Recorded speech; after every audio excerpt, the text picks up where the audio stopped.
I would love to talk about books for a second. You have written your own book, The Way to Design. You talked about before, you write a regular Forbes column. I imagine you probably read plenty of books.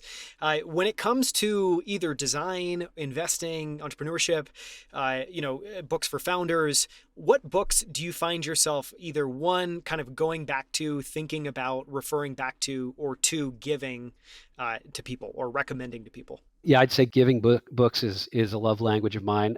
T-shirts and books. Um, I think the two books that I've given away more than any other are one I think about as sort of it's how people work, and that is Danny Kahneman's Thinking Fast and Slow.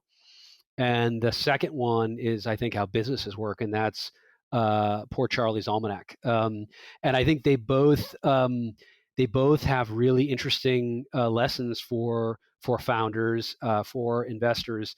What I love about Kahneman's work is just, boy, it forces you to really be much more aware of your biases, of all the ways in which your mind, particularly the fast part of your mind, can get you into trouble, and trying to sort of let system two do its work, and be um, more thoughtful, and more engaged and more intentional.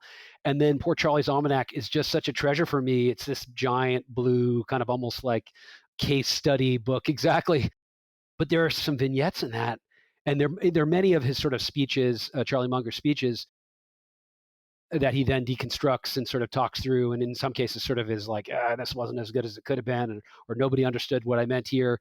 But there's just so many gems of business wisdom around distribution, around, I mean, he's also understands human behavior, around sort of the concept of not just thinking forwards, but thinking backwards, and this concept of inversion, and really understanding an idea from every angle. To me, is such a gift of that book. So those are probably the two that I've given away more than any other, including to my kids.